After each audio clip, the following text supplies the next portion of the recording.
Finca Vigía, San Francisco de Paula, Cuba, March 8, 1956.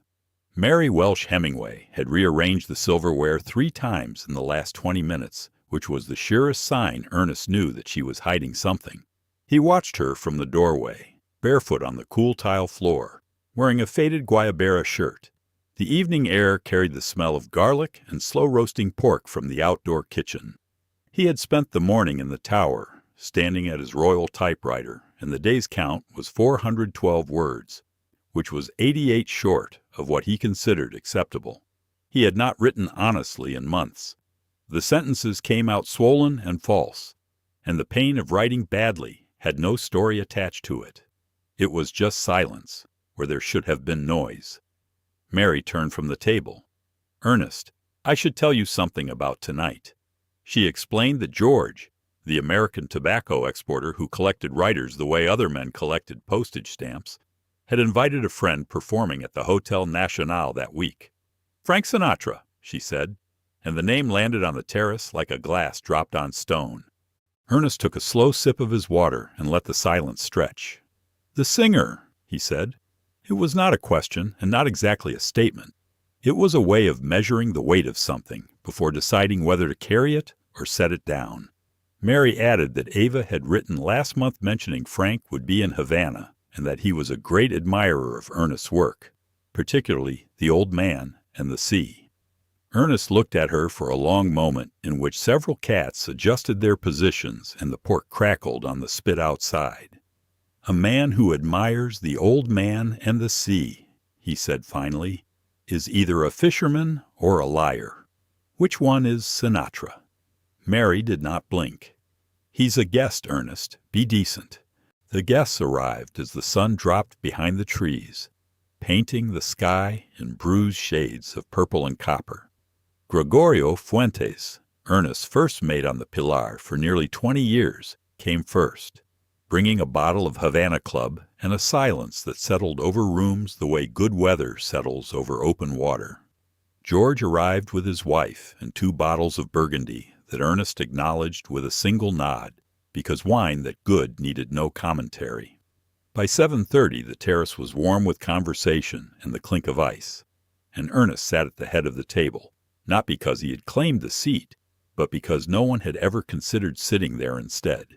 He was listening to Gregorio describe a blue marlin they had lost off Coimar last Tuesday, the way it had turned silver in the deep water, the way the line had screamed through the reel like a woman singing a note too high, when the sound of an engine cut through the evening, too loud and too fast for the narrow road that climbed the hill to Finca Vigía. The black Chrysler stopped at 7:47, and Frank Sinatra stepped out wearing a charcoal suit that cost more than Renee the cook earned in a year, a silk tie the color of deep Atlantic water, and shoes polished to a shine that caught the porch light and threw it back like a challenge. He was thinner than Ernest had expected, narrow through the chest, built like a welterweight who had never actually taken a clean shot, but he moved with a confidence that came not from the body, but from somewhere behind the eyes.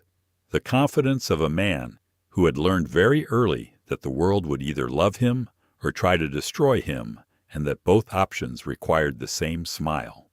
Behind him came a broad-shouldered man Ernest recognized immediately as one of Traficante's associates. Sinatra paused at the bottom of the porch steps, adjusted his cuffs with a gesture so precise it could only have been rehearsed 10,000 times, and looked up at the house, at the mounted antelope heads, at the bookshelves sagging under the weight of a life spent reading, at the cats who observed his arrival with the supreme indifference of creatures who understood that fame was a human invention and therefore irrelevant. Mary crossed the terrace to greet them, and Sinatra took her hand, held it exactly 1 second longer than courtesy required, and produced a smile that had made several million women believe he was singing only to them. "Mrs. Hemingway," he said, "the pleasure is entirely mine." His voice was lighter and quicker than it sounded on records, restless, with something underneath that Ernest filed away for later examination. The voice of a man who was always performing, even when there was no stage and no spotlight, because stopping the performance meant being alone with whatever was behind it. Sinatra's gaze swept across the terrace until it found Ernest at the head of the table, and the two men looked at each other across 30 feet of tile and evening air. Ernest did not stand. He was not being rude. He simply did not stand for people he had not yet decided to respect. And the night was young, and the pork was not ready, and there was a great deal of time between now and morning. But what Ernest did not know, what none of them knew, was that by sunrise this dinner would strip both men down to something neither had shown a living soul in years. Sinatra crossed the terrace the way he crossed a stage, owning every step, aware of every eye, and extended his hand to Ernest with the easy grace of a man who had shaken hands with presidents and gangsters and understood that the gesture meant nothing unless you controlled the duration. Ernest took the hand without rising. The grip was firm but not competitive, and Ernest noted the calluses on the fingertips, not a laborer's calluses, but a guitar player's, and he filed that away too, because details were the raw material of judgment, and he never stopped collecting them. "Mr. Hemingway," Sinatra said, "I've been looking forward to this all week." Ernest released the handshake and gestured to the empty chair at his left. "Sit down, Frank. You're making the cats nervous." It was not true. The cats were not nervous. The cats had never been nervous about anything in their polydactyl lives. But it was the kind of thing Ernest said to establish that this was his house, his terrace, his evening, and that anyone who sat at his table did so as a guest in a kingdom where the rules were simple and non-negotiable. Eat well, drink honestly, and do not bore the host. The first hour moved the way first hours always move when strangers share a table, carefully, with the conversation staying on the surface the way a boat stays on top of water. Not because there is nothing beneath it, but because everyone knows that what is beneath it is deeper and colder and more dangerous than what is above. Sinatra told stories about the Sands Hotel, about Dean Martin falling asleep mid-performance and the audience thinking it was part of the act, about Bogart's last dinner party where he was too weak to eat, but insisted on mixing the cocktails himself, because a man who cannot mix a drink has already started dying. He told these stories well, timing impeccable, pauses measured, punchlines landing with the precision of a musician who understood that rhythm was everything. And the table laughed, and George refilled glasses, and Mary relaxed slightly in the way a woman does when the dinner she has organized shows the first signs of not becoming a catastrophe. Ernest listened. He laughed at the right moments, nodded where nodding was called for, and said very little, because he had learned long ago that silence at a dinner table was more powerful than any story, and that the man who spoke the least often controlled the room, simply by making everyone wonder what he was thinking. But Sinatra was not a man who tolerated silence easily. Silence, for Frank, was the space between songs, necessary but uncomfortable, a void that needed to be filled before the audience lost interest and the magic dissolved. He turned to Ernest during a pause in the conversation and gestured at the dark garden beyond the terrace, at the ceiba trees and the mango grove and the distant sound of the roosters that never seemed to understand what time it was. "So, this is where you write," he said, looking around with an expression that balanced curiosity and something else. Not quite condescension, but the faint disbelief of a man who had spent his life in penthouses and recording studios and could not entirely understand why someone would choose this. "Every morning," Ernest said, "I start at first light and I stop when I know what happens next." Sinatra leaned back in his chair and loosened his tie with one hand, a gesture so smooth it looked choreographed. "First light. Jesus! In my world, first light is when you finally go to sleep." He grinned at the table, collecting laughs the way he collected applause, effortlessly and with the quiet expectation that they were owed to him. "I don't know how you do it, Ernest. Sitting alone in a room all day, just you and a typewriter. I'd lose my mind." Ernest reached for his glass and took a slow drink before answering, and Gregorio, who had been watching both men the way he watched the weather, reading pressure systems, calculating wind, saw something shift in Ernest's eyes. A cold light that came and went like a flash of distant lightning over the straits. "A man who cannot sit alone in a room," Ernest said quietly, "has not yet learned what he is afraid of." The table went still, not silent. The night sounds continued, the insects and the distant radio and Uncle Willie washing his face on the porch railing, but the human conversation stopped the way a heartbeat stops when the body receives a shock. Sinatra's smile held, but the temperature behind it changed. Mary recognized the shift immediately and attempted to steer the evening toward safer waters by asking Frank about his upcoming recording sessions. And Sinatra, to his credit, followed her lead with the professionalism of a performer who knew when the arrangement was falling apart and could modulate on instinct. He talked about Nelson Riddle, about how Riddle understood that the space between notes mattered more than the notes themselves, about how a great arrangement was like architecture. You had to know where to put the silence to make the sound mean something. Ernest leaned forward slightly. "Say that again." Sinatra paused, uncertain whether he was being mocked. "The silence between notes," he repeated, more carefully now. "It's where the meaning lives. Any singer can hit the notes.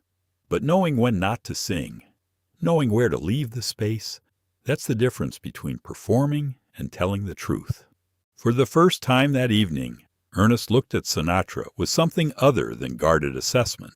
It was brief, a flicker of recognition that passed across his face the way a cloud passes across the sun, present, then gone, leaving only the faintest change in the quality of the light. Because what Sinatra had just described, without knowing it, was the exact principle Ernest had built his entire career on: the iceberg theory. The idea that the dignity of movement of an iceberg is due to only 1/8 of it being above water. That what you left out of a story was more important than what you put in. That the unsaid carried more weight than the said.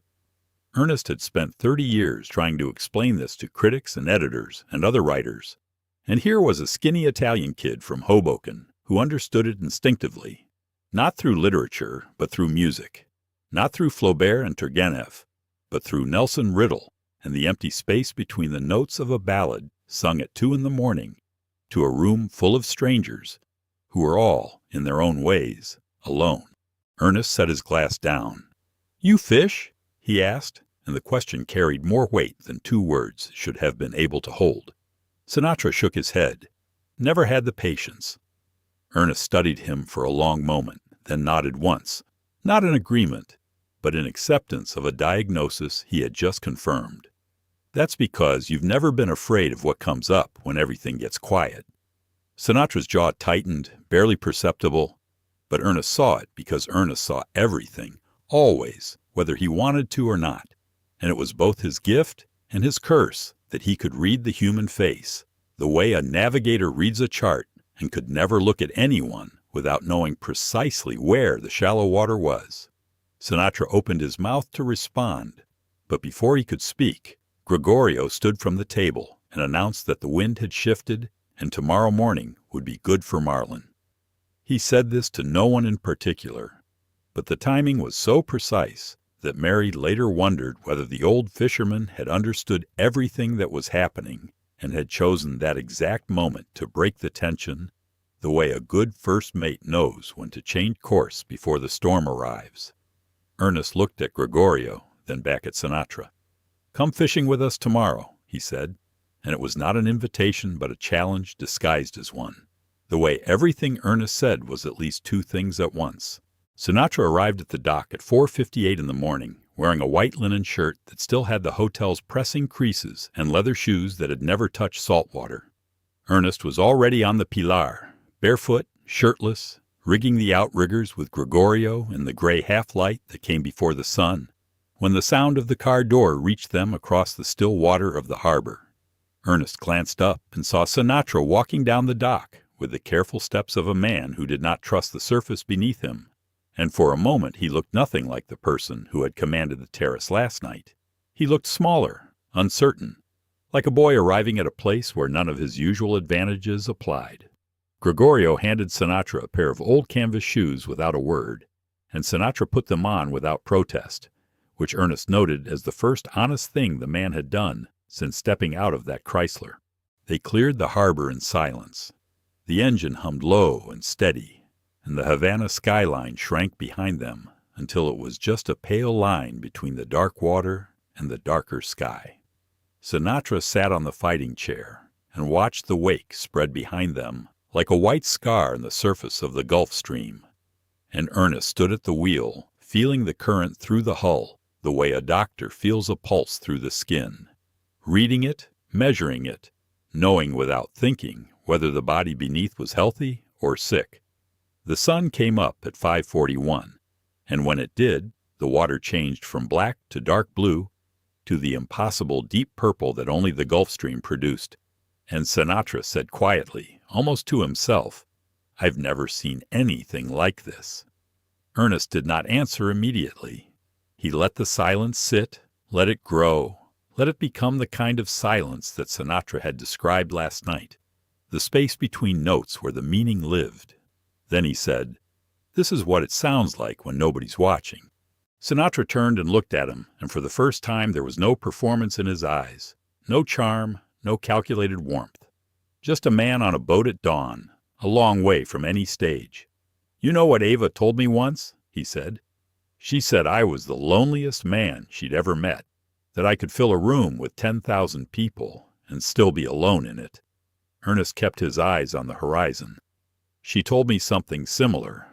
She said I wrote about brave men because I was terrified of being ordinary." Sinatra let out a short breath that was almost a laugh. "Are you?" Ernest adjusted the wheel by a fraction of a degree. "Every morning. I sit at that typewriter and I'm afraid that today is the day the sentences stop meaning anything, that I've used up whatever was in there and there's nothing left but an old man standing in a room pretending to work." It was the most dangerous thing Ernest had said to another human being in years, more dangerous than any war story, any bar fight, any of the 1,000 performances of courage he had staged across a lifetime of proving he was not afraid. Sinatra was quiet for a long time. The rods bent gently in their holders, and the outrigger lines drew thin silver tracks across the morning sky. "I lost my voice once," he said. "Not a cold, not laryngitis. It just left. For 3 months I opened my mouth, and nothing came out that meant anything. I thought it was over. I thought God had decided I'd had enough." Ernest looked at him. "What brought it back?" Sinatra stared at the water. "Ava left me, and the pain was so big that the voice had to come back just to carry it." Ernest nodded slowly, and in that nod was everything he had never been able to write about himself, that the best work came from the worst places, that the wound and the gift were the same thing, that every true sentence he had ever written had been paid for in a currency he could never earn back. They did not catch a marlin that morning. They caught nothing at all. Gregorio would later tell people it was the worst fishing day he could remember in 20 years on the Pilar. But when they returned to the dock at 10:30, sunburned and salt-crusted and smelling of diesel and ocean, Sinatra shook Ernest's hand on the dock and held it 1 second longer than he had held it the night before. "Same time tomorrow?" he asked. Ernest almost smiled. "First light, Frank, if you can handle it." Sinatra put on his ridiculous leather shoes, climbed into the waiting car, and was gone. Ernest stood on the dock for a while after that, watching the harbor water slap against the pilings. Then he walked home, climbed the stairs to the tower, and stood at the typewriter. He wrote 847 words before noon. It was the most he had written in a single morning in over a year, and every sentence was clean and true and cut to the bone. He never told anyone what unlocked it. Some things worked better as silence.